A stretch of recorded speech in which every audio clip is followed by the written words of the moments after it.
Last night, an elderly, confused man went missing in New York.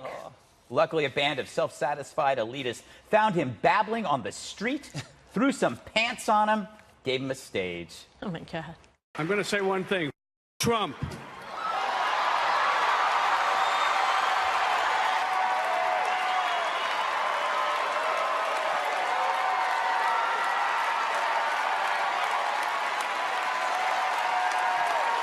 It's no longer down with Trump, it's Trump.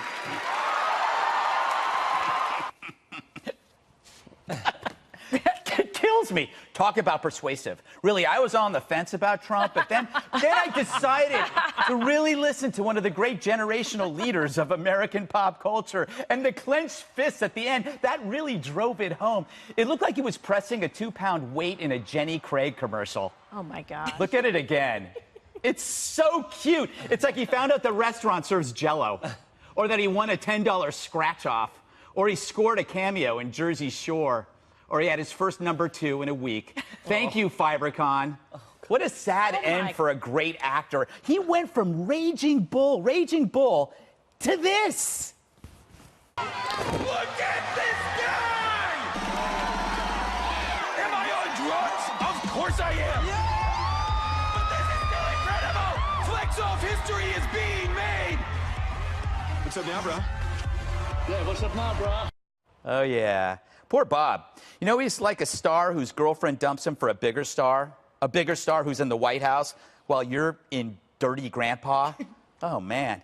So now the resistance is reduced to applauding tantrums. Who knew De Niro's lasting role would be irrelevant gas bag pleasing irrelevant peers? And he's doing this as Trump organizes a summit. Not a war, a summit. And you got to wonder, if it were President Hillary, Bob's choice, would you actually have a summit or would you have a war? But forget deeds. What matters is adulation received from an emotional display before a packed sea of millionaire lemmings. So who cares that Trump meets with North Korea? It's no meet the parents. Right, Travis? You talking to me? You talking to me? Talking to me? Sit down. Nobody's talking to you anymore. Pathetic old man. All right. He was in before I get to you, let's go to, I think he was in Canada, Toronto, opening a restaurant or doing something. And this is what he had to say. And I just want to make a note of apology for the idiotic behavior of my president. It's a disgrace. And I apologize to Justin Trudeau, and the other people at the G7. It's disgusting. You know, I actually feel bad for him because I think he's one of those people that has never emotionally recovered from 2016. This is a guy who's got serious Trump disorder. Well, and where he was last night and where he was today, he certainly knows his audience, right? Yeah, so he's like talented in that way. But what he doesn't know are the cast and crew that work on his own show. So he was actually there as part of the musical that he co-directed is The Bronx Tale. Right. His name is on the marquee. He gets paid from it. They played the music leading up to it. He never mentions the show. And this is a show, like, in the times that there's so much competition, and the cast and crew of A Bronx Tale really deserved a lot better. I think this was extremely selfish because he didn't, you need publicity. Right. And this was their shot to be able to get a chance to talk about that show, which I've seen and I loved it. And I think it was extremely selfish that he forego the opportunity. Forewent the opportunity? How do you say that? Forego the opportunity to talk about these people who need others to come see the show. So we'll do it here. Go see A Bronx Tale, even if Robert De Niro doesn't care. Yeah.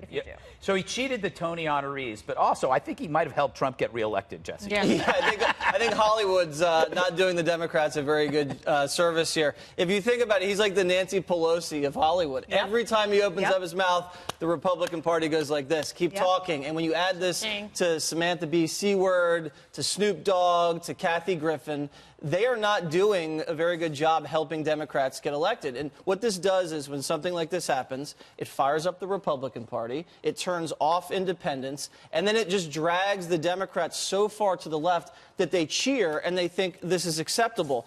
I would say, though, you have a choice. If you're a lefty person in this country and a celebrity, you're either going to resist Trump like this guy, or you're going to work with Trump. And we've seen celebrities work with Trump recently and get things done. I don't see why these people don't just show up at the Oval Office. Trump will bring them in. They'll get things done, and everybody will say it's a win-win. I mean, that's the easiest thing to do with this president. They're just not taking that avenue. You know what it is? The metaphor is he can't get. It's like when you're in a relationship in which you're dumped. They're still dumped. They haven't moved on. In order to do what you're talking about, you've got to move on. And there are a lot of people in Hollywood who have moved on. He hasn't moved on. Kimberly, I also have a theory that De Niro and Trump are the same age.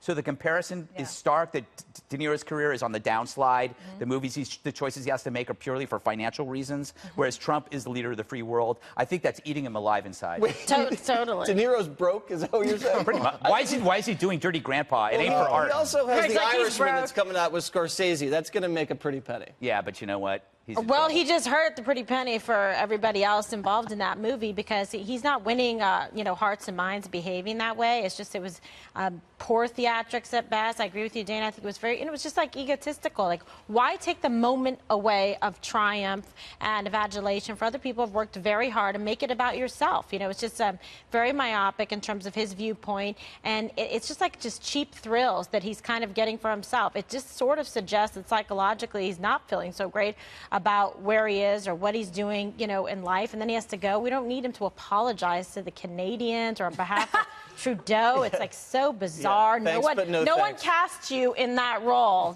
so I don't know. Maybe the next role he should play is somebody just, super jealous and underachieving and on the downslide, because it just doesn't seem like he's really holding it together well. And I really liked him in, Meet the Parents and the Fockers.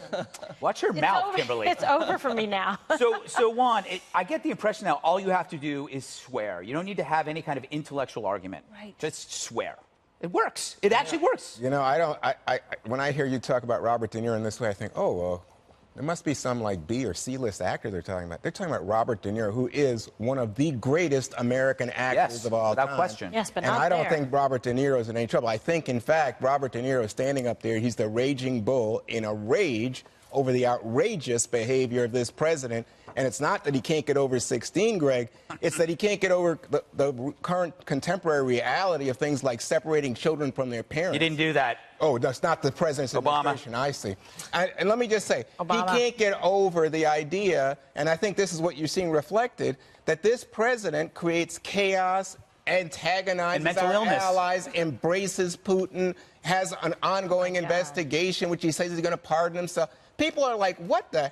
So when you see Robert De Niro, who's a truly distinguished actor and a great American, do that, maybe the reason that people stand up and applaud is because they agree with him. Or they have to. You think this is helpful? Oh, they have You to? think this They is have helpful? to. Juan? Oh, they're It's their happy. industry. Oh, I see. This They're is on now, camera. This is North Korea. Imagine if you You're didn't right. sit. Imagine if you were sitting down, how much grief you would have gotten. He's like, No, it's what like the grief? clap track. You can They sit gotta on your clap for him. hands. I think in the conservative echo chamber, oh, now there you got to stand the up. You gotta obey whataboutism. the rules. Maybe I was De waiting Niro for that. needs somebody to write some new lines for him. Well, I think he Not did to pretty live on well, his because own. I think that if You have look a at low the video, standard if that's a good line. how